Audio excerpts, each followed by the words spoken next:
Well, it is time to welcome you all back as you get your seats and we begin this afternoon's session. And we have some fearless volunteers who've agreed to be our volunteer reporters to share the highlights of the breakout sessions. I'll ask them to come on stage right now. And we have reporters from a number of sessions, but I'm not sure we have reporters from all of the sessions. So we have three young people here. Here come some reporters with breaking news coming onto the stage. So here we go. Now we're looking much better here in less than 30 seconds. So I'm going to ask each one of these young people to give us their name and where you're from or what affiliation you might have if you're a student or if you're possibly with Rotary or Interact. And then also tell us the name of your session and some of the highlights from that session. We're trying to do a quick drill here, so if it's all lady reporters today. If we keep all our reports to no more than 2 minutes, if you could do that. And I think this is live, so we will start with Emma. Do we have this on here? Yes, we do. Emma, tell us about your session, and it's all yours. Thank you. Hi, my name is Emma Zika. I'm from the Montague Whitehall Interact Club. I attended Jody Williams' Is Peace a Human Right? She opened the session with a question, and it was, is peace a human right? And does America respect this as a human right? It was almost completely together that America doesn't do a very good job of respecting peace as a right, but it was, and it was also very, everybody thought that peace was a human right. She also, when she started going into the conversation, she said something very shocking, that America was the only country in the NATO that voted against the Universal Declaration of Human Rights, or peace. What did you say? Did I hear it wrong? Oops. Hold on. That is very not correct. The UN Human Rights Council, which is a very controversial entity anyway, was trying to pass a resolution saying that peace was a human right. The only country to vote no was the United States of America. Sorry about that. But basically, the way that we can keep or make people think that peace is a human right is to not be complacent and to be an advocate from it, even if you are young. That's basically it. Thank you, Emma. Who's going to be our speaker here? We have the dynamic duo here, Annette and Lyra. Annette and Lyra, and who wants to speak first? Okay, loud and proud, please. Hi, I'm Annette.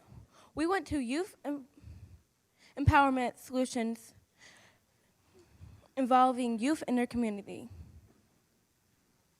with Susan Morel Samuels and Mark Zimmerman.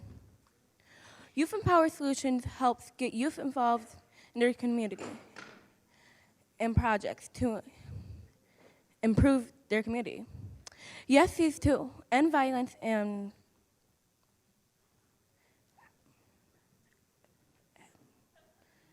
through involvement in their community.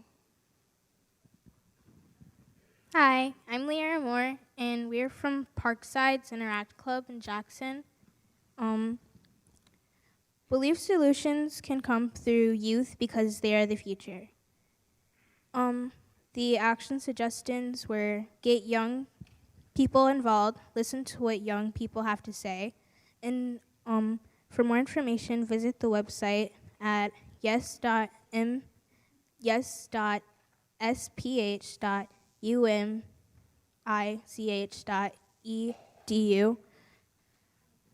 All right. Thank you very much, ladies.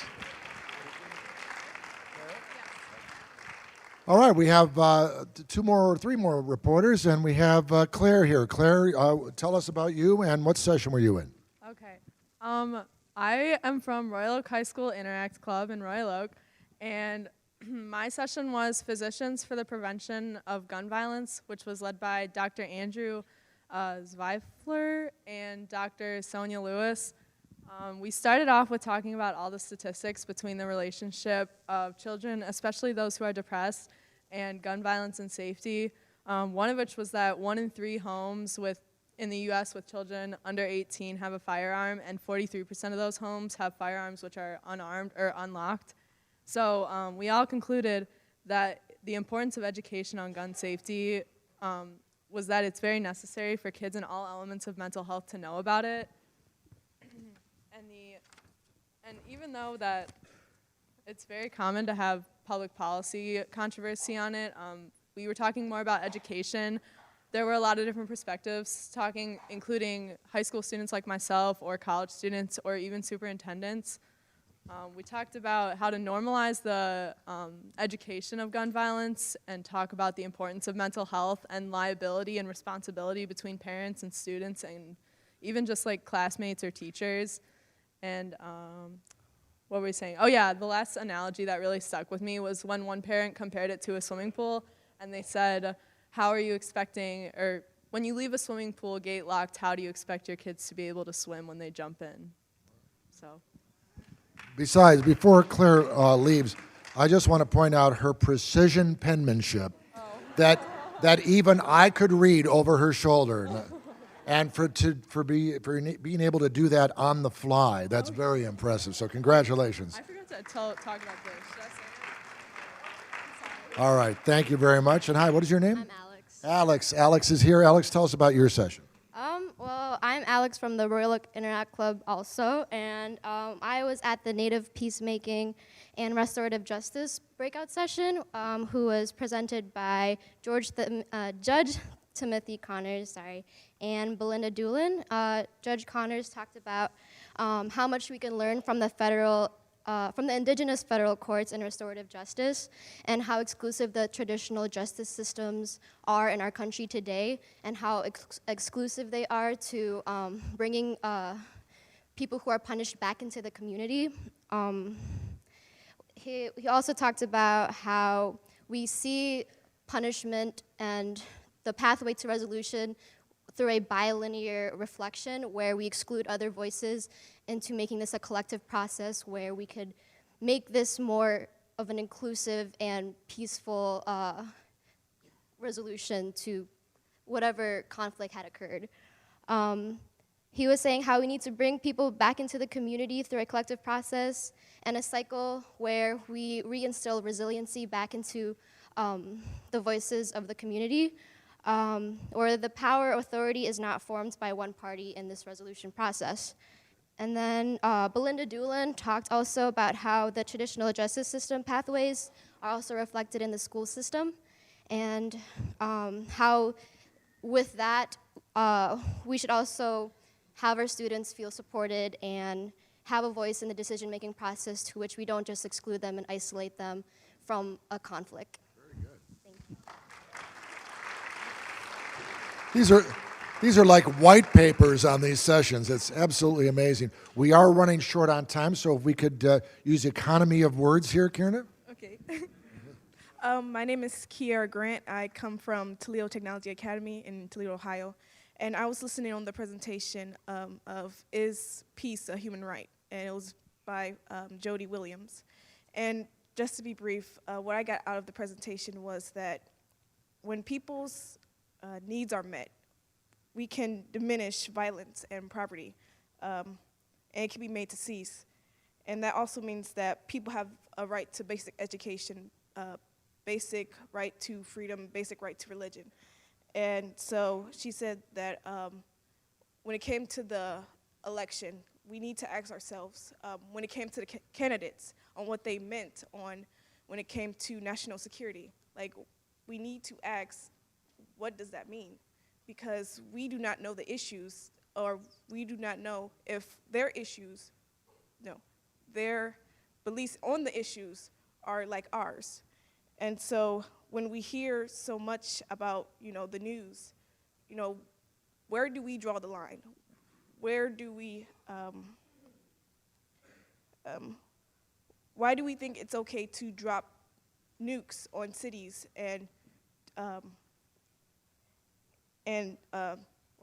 so when we drop nukes on cities, it does not ensure peace, but it causes innocent lives to be endangered. And also, What are our action items? What do they want us to do? and so it's just basically we need to take action. We just can't sit around and just think that the problem is going to solve itself. So that's what I got. Very good. Thank you. I appreciate it. Andrea knows that one of the gifts of a reporter is being able to edit and to be able to bring in a report into a refined period of time. So here we are. I got it. Okay, I'm Andrea Motika. I am a teacher at Toledo Technology Academy. I attended the Effective Leadership Seminar by Michael Caruso. Two major components of this seminar.